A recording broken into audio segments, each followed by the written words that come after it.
ஓம் சாய்ராம். இந்த பதிவில் நாம் ஒரு சகோதரிக்கு முருகப்பெருமான் நடத்தி கொடுத்த ஒரு அற்புதத்தை தான் பார்க்க போகிறோம். இந்த சகோதரி அப்போது மெட்ராஸ் யூனிவர்சிட்டியில் டிகிரி படிச்சிட்ருக்காங்க. எக்ஸாம் வருது. எக்ஸாம் எழுதுறதுக்காக ஹால் டிக்கெட் வாங்கிறதுக்கு தன்னுடைய ஐடி கார்டை வழக்கமாக வைக்கிற இடத்துல போய் எடுக்கிறதுக்காக திறந்து பார்த்துருக்காங்க. அந்த பேக்கில் இவங்களோட ஐடி கார்டு இல்லை. எக்ஸாமுக்கு இன்னும் 2 நாட்களே இருக்குது. இந்த நேரத்தில் ஐடி கார்டு காணோன்னே இவங்க ரொம்ப பயந்து போகிறாங்க. இவங்க எக்ஸாம் சென்டர் கடலூர். இவங்க ஊருக்கு பக்கத்தில் இருக்கிற ஊர் அதுதான்றதுனால அதை செலக்ட் பண்ணியிருக்காங்க. அங்கே போனாலும் ஐடி கார்டு இல்லாமல் ஹால் டிக்கெட் கொடுக்க மாட்டேன்னு சொல்லிடுறாங்க. இவங்க தேடிகிட்டே இருக்காங்க. எக்ஸாம் நாளும் நெருங்குது. இத்தனை வருஷமாக படித்தது 3 வருஷம் கோர்ஸு முடிய போதே நம்ம படித்தது வேஸ்ட் ஆகிடுமே, அடுத்த எக்ஸாம் தானே திரும்ப எழுத முடியும் அப்படின்னு இவங்க கவலைப்படுறாங்க. வீட்டில் இருக்கிறவங்க எல்லாரும் சேர்ந்து தேடுறாங்க. அப்படியே இவங்களோட ஐடி கார்டு கிடைக்கல. எங்கே வைத்தோன்ற ஞாபகமே இவங்களுக்கு இல்லை. வழக்கமான இடத்துல தானே பேக்கில் தான் வச்சு நம்ம வைப்போம். ஆனால் இந்த நேரத்தில் காணமேன்னு சொல்லிட்டு அவங்க வருத்தப்படுறாங்க. எல்லா இடத்துலையும் மீண்டும் மீண்டும் தேடி பார்க்குறாங்க. படிக்கிற புக்கெல்லாம் கூட பார்க்குறாங்க. எங்கேயுமே இவங்களோட ஐடி கார்டு இல்லை.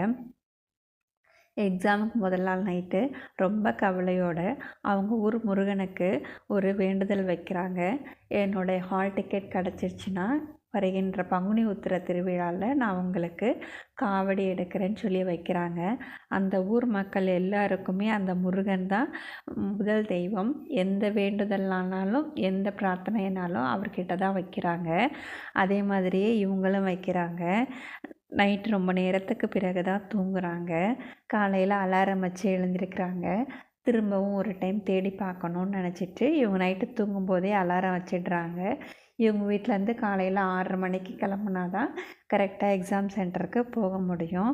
அதனால் சீக்கிரமாக அலாரம் வச்சு எழுந்தோடனே இவங்க நேரடியாக இவங்க கண்ணில் பட்டது என்னென்னா, எகத்தாப்பில் ஒரு செல்ஃப் இருக்குது. அந்த செல்ஃபில் இவங்க ஏற்கனவே ஒரு டூயல் கோர்ஸு வேற ஒரு இன்ஸ்டியூட்டில் பண்ணிகிட்ருக்காங்க. அந்த கோர்ஸுக்கான புத்தகங்கள்லாம் அடுக்கி வைக்கப்பட்டிருக்கு. அதில் மஞ்சள் கலராக ஒரு பெரிய ஒரு புக்கு இவங்களோட கண்ணில் படுது. சரி நம்ம இங்கே தேடலேன்னு சொல்லிட்டு முதல்ல போனோடனே அந்த மஞ்சள் கலர் புக்கு எடுத்து வெளியில் பார்க்குறாங்க.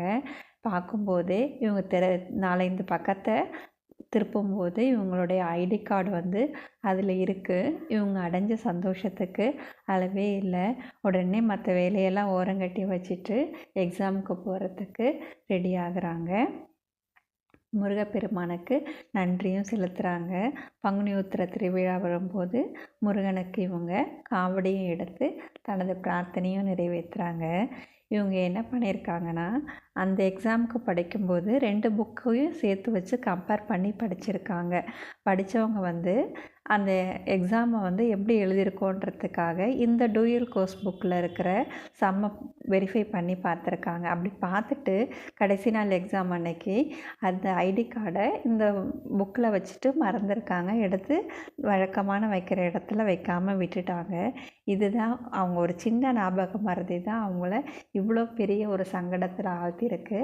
ஆனாலும் முருகப்பெருமானோட அருளால் அந்த ஹால் டிக்கெட்டும் ஐடி கார்டும் கிடச்சி இவங்க நல்லபடியாக எக்ஸாம் எழுதி தேர்வு பெற்றிருக்காங்க. ஜெய் சாய்ராம்.